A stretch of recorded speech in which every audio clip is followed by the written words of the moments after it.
Möödunud nädalat ilmestas elanikkonna teatava grupi meeleavalduse politsei vägivalla vastu. Nimelt kahtlustavad punkarid, et üks politseinik on nende liikumise liikme kellegi kodanik Streeti surnuks peksnud. Asja uurimisega tegeleb Tallinna lõunapolitsei või vähemasti tegeles. Elanikkonna kiht, kes ende punkariteks nimetab, kahtlustab kuriteo kinnimätsimise võimalust, mis pole iseenesest kuigi absurdne kahtlustus, kuna politseinik, kellel arvatakse veresüül asuvat, töötab ise samuti lõuna politseiosakonnas.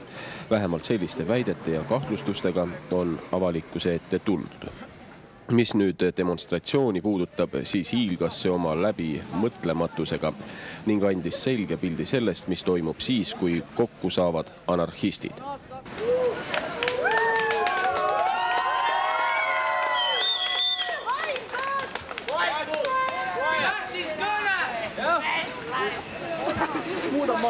Tere õhtuks kõigepealt. On teil keegi esindaja, kellega saaks rääkida rahumeelselt? Kõik on esindaja. Kõigega ma ei suuda korraga rääkida. Mida siin rääkida? Valige välja enda hulgast kolm esindajat ja räägime rahumeelselt. Tõde ja õigust politsei siiski kumminuiadega jalule seadma ei hakanud, kuigi demonstrantide rõhuva enamuse moodustasid purjus lapsed, kes olid juba esimest õllelonksu juues pannud toime avaliku korda rikkuvat teo, rääkimata siis veel edasisest ringi lällamisest ja lollijutu ajamisest. Meil on vägivaldsed fokris. Ega neil on see Streeti värk. Sarv, ma tähest lugesin. Teie ossa niimoodi tähe pole. Kus need inimesed on praegu? Millised inimesed silmas peate? Mina ei oska rääkida. Räägi. Ma arvan, et mendid on jobud.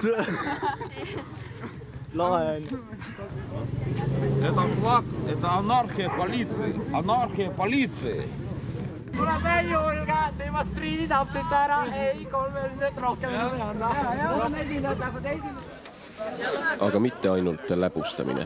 Õnneks siiski kostus rahva seast ka mõistlikke hääli, kes pärisid võimaluse piires võimu esindajalt aru ühiskonna jaoks üldhuvitaval teemal, kuigi küsimuste adressaat oli ehk veidi vale.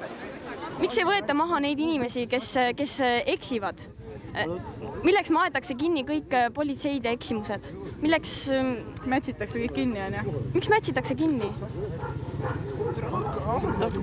Ja miks politseinikud ei saa trahvi selle eest, on ju, mida nad teevad meie jaoks? Rahvaviha on kasvanud vaikselt kogu aeg, sellepärast, et on niivõrd palju on olnud eksimusi. Kui palju on tabatud politseinikke, kes on purjus roolis tabatud, kes on sõitnud surnuks isegi inimesed. Ja nüüd on veel see Streeti surm tähendab lõpuks selle valandus, see oli täiesti